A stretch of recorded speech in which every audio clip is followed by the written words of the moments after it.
Welcome to Daily Newscast, Episode 8, August 4th, 2025. Hello, everyone. This podcast is made for intermediate and advanced English learners. You can listen while cooking, walking, or working. If it feels too fast, try listening at 0.75x speed. Today, we have 5 great categories. In technology, a crew heads to space. In finance, workers are on strike. In sports, a historic cycling victory. In entertainment, dinosaurs are back. And in arts, a lost folk song returns. Let's get started. Okay, let's kick things off with technology. We're looking literally up at the stars today, but also dealing with some, well, very down-to-earth challenges, too. That's right. First up, some positive news. SpaceX successfully launched Crew 11 to the International Space Station. And it was fast, wasn't it? Yeah, remarkably so. Just 15 hours for the whole journey. It really shows how efficient these trips are becoming. 15 hours, wow. And quite the international crew on board. Exactly. 4 astronauts. You've got Zena, Cardman and Mike Fincke from the United States, Kimiya Yui from Japan, and Oleg Platonov representing Russia. It's always good to see that kind of cooperation continuing up there, isn't it? Especially given, well, everything else going on down here. Absolutely. Their arrival bumps the station's population up to 11 temporarily as they take over from the crew that was already there. It's a great example of nations working together on science, pushing boundaries. But like you said, there are earthly challenges, too. And that brings us to Boeing's Starliner capsule. It's a different story there. Yeah, stark contrast. Starliner is still inactive. Looks like it won't fly until 2026 at the earliest. They're still working through technical issues. What kind of issues are we talking about? Well, the main ones seem to be with the thrusters. Those are the small engines for maneuvering in space. And, these delays have real consequences for the astronauts. Oh, so? Well, interestingly, a couple of the astronauts on this very SpaceX flight, Mike Fincke and Kimiya Yui, they were actually supposed to be on the next Starliner mission. Oh, really? Yeah. So they had to switch. Exactly. They switch over to SpaceX. And Zena Cardman, another one on Crew 11, she was moved from a different SpaceX flight just to make space for 2 Starliner test pilots who are, well, kind of stuck on the ISS waiting for Starliner to be ready to bring them home. Wow. So it's a real domino effect. It is. And Oleg Platonov, the Russian cosmonaut, he was also bumped from a planned Soyuz launch earlier because he was ill, so it's all interconnected. So SpaceX is reliable, but these wider challenges in aerospace really impact people and plans. It's also interesting you mentioned 15 hours is fast. Yeah, for SpaceX and the U.S. program, it's very quick. But Russia actually holds the record, right? That's correct. They managed a trip in just 3 hours once. Blisteringly fast. Incredible. So why should our listeners care about all this orbital mechanics and scheduling musical chairs? Well, it matters because it highlights this tension, doesn't it? You have intense competition in space travel. Everyone wants faster, more reliable ships. But at the same time, you absolutely need international trust and cooperation to make it work. Right. And Boeing's problems aren't just technical hiccups. They show the huge risks involved and how interconnected everything is. Astronauts getting reassigned across different programs.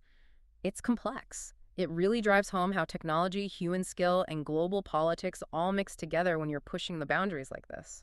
From challenges in orbit, let's pivot back to Earth.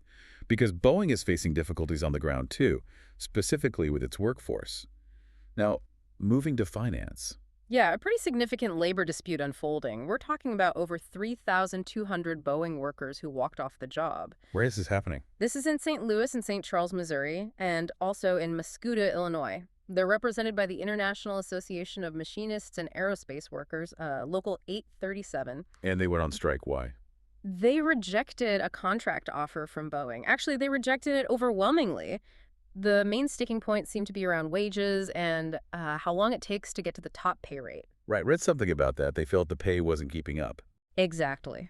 One major issue was wages being frozen for workers already at the top of the pay scale for 2 years out of the proposed 4-year contract. And then there's the progression. The union says it would take 18 to 20 years to reach the top pay grade under the rejected deal.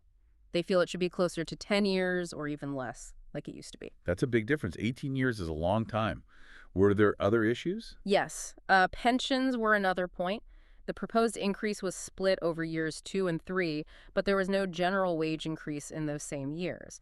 Plus, they wanted more vacation time, an extra 40 hours after 20 years of service. Right now, it maxes out at 160 hours after 16 years. So it sounds like it's about compensation overall, keeping pace with experience and, well, the cost of living. Pretty much. These demands really reflect those broader concerns. And Boeing's response. Well, they expressed disappointment, naturally. They put out a statement saying their offer included, quote, 40% average wage growth and a $5,000 bonus. They also claimed it addressed issues around alternative work schedules. And are they managing without these workers? They say they have a contingency plan, basically, a backup plan using non-striking employees to try and keep things running and minimize the impact. This isn't the first time Boeing's had labor issues recently, is it? No, it's actually their second major dispute in less than a year. And it comes at a perhaps awkward time for them as they're planning to ramp up production of the F-47 fighter jet. The F-47. That's the one former President Trump spoke highly of. That's the one he described as unparalleled, yes. So it definitely touches on national defense priorities as well. And, you know, you can't really talk about Boeing without acknowledging their recent difficulty. Absolutely. The context is important. We have to remember the tragic 737 MAX crashes back in 2018 and 2019, which killed 346 people in total. Terrible tragedies. And then more recently, just this past June, a Dreamliner crash in India resulted in the deaths of at least 260 people. So a lot of pressure on the company from multiple angles. Indeed. Although it's worth noting they did report some slightly better financial news last week. Their losses narrowed and second quarter revenue was up a bit, so it's a very complex picture. So for our listeners, this strike story, it's more than just one company, isn't it? Definitely. It really shines a light on that tension we see across many industries today. How do big corporations balance making profits for shareholders with, fairly compensating the people who actually build the products? Especially in critical sectors like defense and aerospace. Exactly. It forces you to ask questions about responsibility, about fair pay when living costs are rising, and potentially even about how these labor issues might impact the quality or safety of the products themselves, whether it's planes people fly on or jets for the military. Okay, let's switch gears completely. Now for sports. And this is a really exciting one, a historic moment in cycling. Yes. Pauline Ferrand-Prévot, the French cyclist, has won the Tour de France Femmes. Which is huge news in France, I imagine. Oh, absolutely massive. Get this. She's the first French rider, man or woman, to win any Tour de France since Jeannie Longo way back in 1989. 1989, wow, that's ending a long drought. Over 30 years. And she didn't just win, she made more history. She's the first woman ever to win both Paris-Roubaix. Which is that incredibly tough race on cobblestones, right? Exactly, notoriously brutal. So she won that and the Tour de France Femmes in the very same season. That level of versatility is just, well, incredible. How does she seal the win in the Tour? It came down to the final stage in Châtel. She launched a solo attack, just rode away from everyone else, pure power and tactics. Demi Vollering finished second overall, and Katarzyna Niewiadoma-Fini took third. And what's really interesting about her story is her background, isn't it? She hasn't always focused just on road racing. Not at all. She actually spent about a decade focusing primarily on mountain biking. And she was pretty good at that, too, I recall. Pretty good is an understatement. She won Olympic gold in mountain biking. Her career is just studded with world titles across different disciplines, mountain bike, cyclocross, even gravel racing. So she's just an amazing all-around cyclist. Truly exceptional. A rare talent to be so dominant across such different forms of the sport. So why does this particular victory matter to our listeners? Well, look, it's obviously a great sports story, but it's more than that. It's about incredible determination, unbelievable adaptability. Coming back to road racing after focusing elsewhere, winning the Olympics in one discipline, then conquering two of the biggest, most different road races in another. Quite the comeback story. It really is. It shows the power of that and how combining specialized skill with this amazing versatility can lead to something historic. It really redraws the map for what's possible in women's pro cycling. It kind of makes you think, doesn't it? Sometimes stepping away, focusing elsewhere, lets you come back even stronger. A truly inspiring achievement. Okay, from the roads of France to the jungles of Isla Nublar, maybe? Let's talk entertainment. Dinosaurs are back. They are indeed. Jurassic World Rebirth has hit the screens. This is the 7th film in the whole Jurassic Park franchise. 7th? Wow, when did it come out? It premiered back on June 17th, 2025, and then got its United States release on July 2nd. And it's got some big names attached. Oh, yeah. Scarlett Johansson and Mahershala Ali are starring, and it's directed by Gareth Edwards, who did Rogue One and Godzilla. And how's it doing? People still excited about dinosaurs? Apparently so. The box office numbers are pretty huge. It's pulled in $766 million worldwide already. That makes it the fourth highest grossing film of 2025 so far. So audiences are definitely showing up. What about the critics? What are they saying?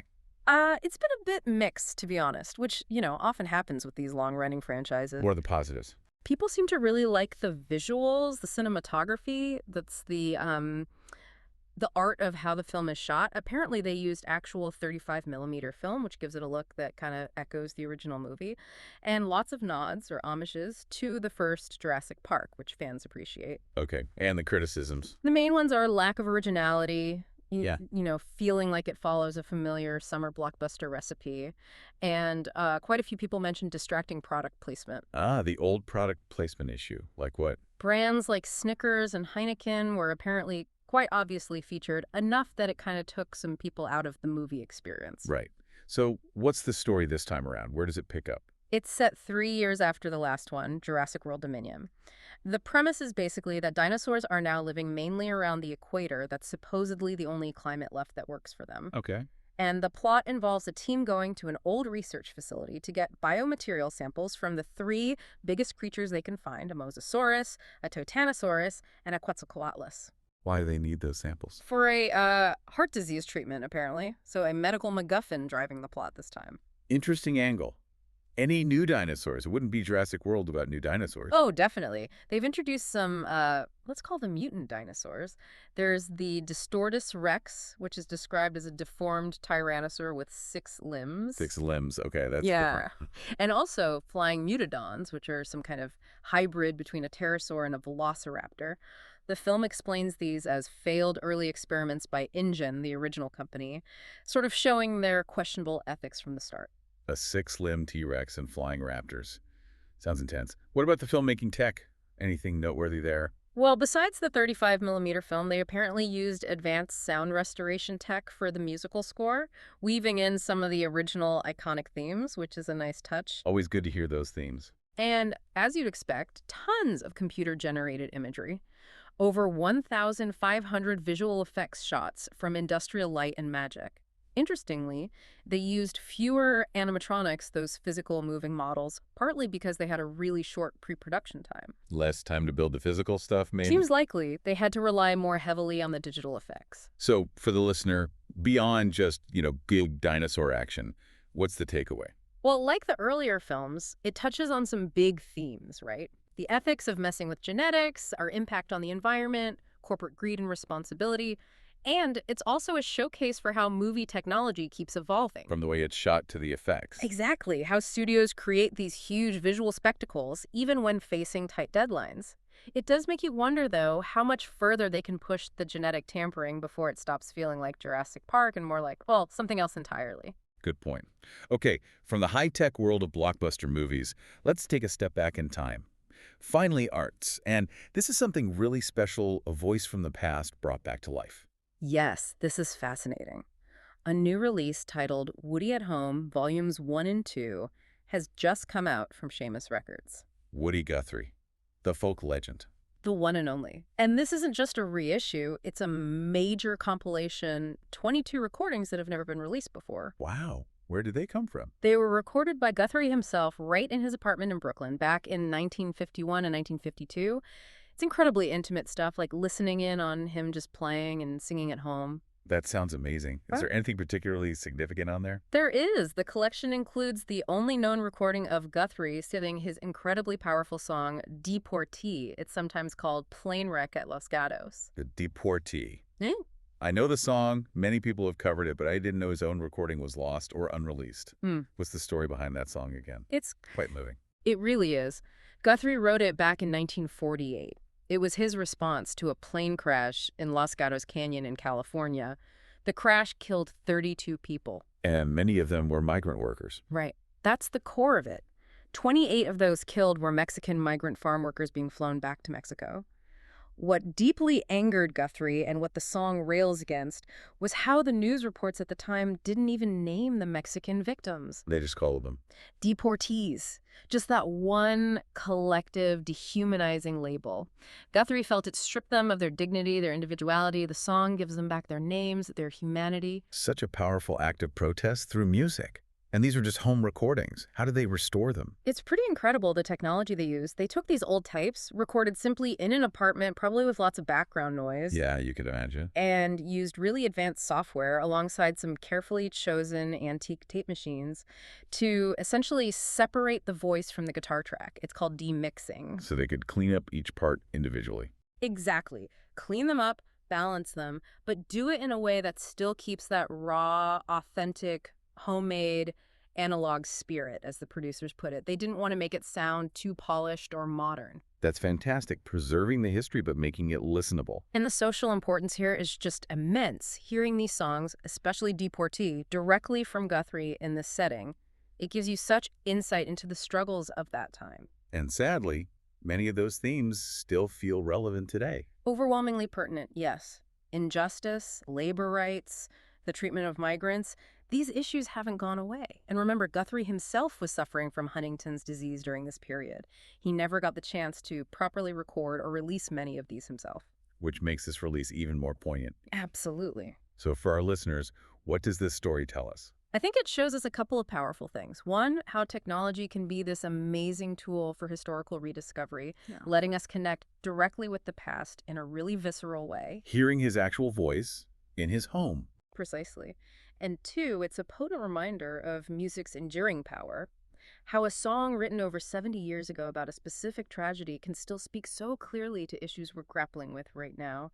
It underlines that some fights for justice and dignity are timeless.